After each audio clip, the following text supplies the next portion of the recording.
আসসালামু আলাইকুম।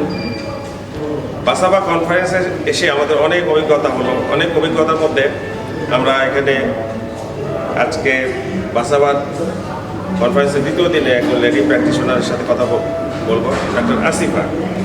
আপনি কেমন আছেন? আলহামদুলিল্লাহ ভালো। বাসাবা এবং ফিমেল লেডি পেট প্র্যাকটিশনার এই দুটাকে আপনি একটু মিলাবেন, যে আমাদের সামনে যাতে আপনার মতো আরও ফিমেল এবং লেডিরা যাতে এই প্র্যাকটিসে আসে এবং আমাদের পেট শিল্পে কার্যকর অবদান রাখে, একটু বলবেন।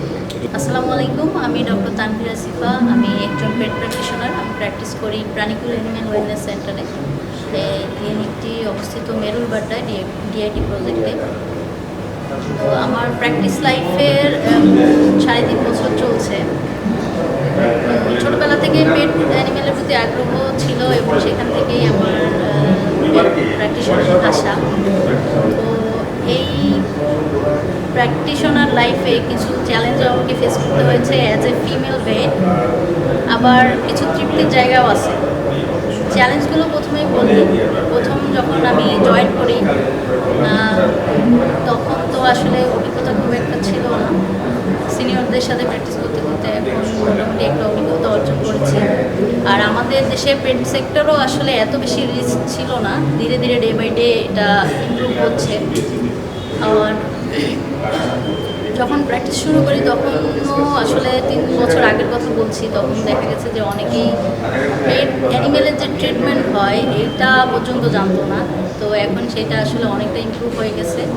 আর এই সব ইমপ্রুভমেন্টের পিছনে যাদের অবদান রয়েছে তার মধ্যে অন্যতম হচ্ছে আমাদের যে সংগঠন বাসাবা, এবং এই বাসাবা এবং আমাদের আরও ভেটেরিনারি কিছু সংগঠন আছে, তাদের অবদানে আসলে আমাদের এই ইমপ্রুভমেন্টটা হচ্ছে।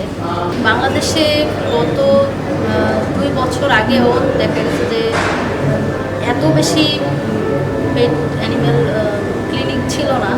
এখন যতটা বাড়তেছে দিন দিন, এটা আসলে প্রমাণ করে যে এই সেক্টরটা একটা রাইজিং সেক্টর। ধীরে ধীরে এটা আসলে আরও ডেভেলপ করবে। তো এইসব ক্ষেত্রে যদি কানিমার মতো যে কোম্পানিগুলো আছে তারা যদি স্পন্সর করে তাহলে আসলে ডেভেলপমেন্ট আরও ভালো হবে। কারণ ব্যক্তিগতভাবে এইগুলো আসলে ইনস্টল করা, বিভিন্ন ধরনের ডায়াগনস্টিক টুলস যেমন এক্স-রে, আল্ট্রাসাউন্ড, এগুলো ইনস্টল করা ব্যক্তি পর্যায়ে খুব কঠিন হয়ে যায়। যদি এই ধরনের কোম্পানি আমাদেরকে স্পন্সর করে তাহলে এটা আমাদের সুবিধা হয়। এবং এই ধরনের কনফারেন্সের যদি আয়োজন করা হয় সেক্ষেত্রেও আমাদের যে স্কিল আছে এটা আরও বেশি ইমপ্রুভ হবে, আরও বেশি শার্প হবে।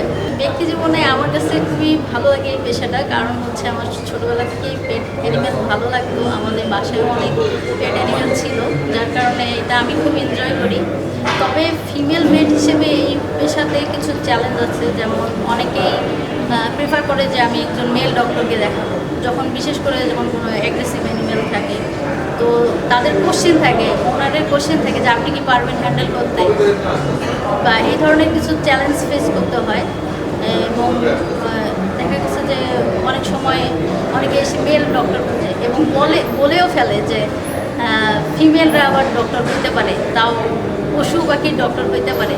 কিন্তু এগুলো ধীরে ধীরে যদিও কমে আসতেছে, এবং আশা করি ভবিষ্যতে এই জেন্ডার বায়াসনেসটা এখানে আরও কমে আসবে এবং আরও ফিমেল ডক্টর এখানে যুক্ত হবেন, আমাদের কমিউনিটিটা আরও বাড়বে।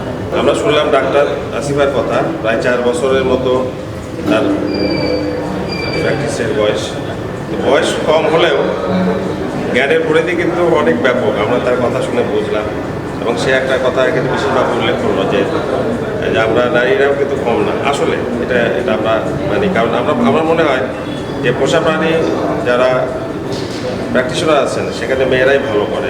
আমি নিজে ব্যক্তিগতভাবে দেখেছি, তারা অত্যন্ত মনোযোগ সহকারে দেখে। তো ডাক্তার আসিফা, আপনাকে অনেক ধন্যবাদ। এগ্রি লাইফের পক্ষ থেকে আপনি এগিয়ে যাবেন, আপনি বাসাবাকে সমৃদ্ধ করবেন, নিজের ক্যারিয়ারকে সমৃদ্ধ করবেন, এবং আমাদের যারা পোষা প্রাণী পালে যে তারা যেন ভালো সেবা পায়। আমার পোষা প্রাণী প্রেমী যারা আছে তারা যেন আপনার কাছে ভালো সেবা পান, এটা আমরা কামনা করি। Thank you very much.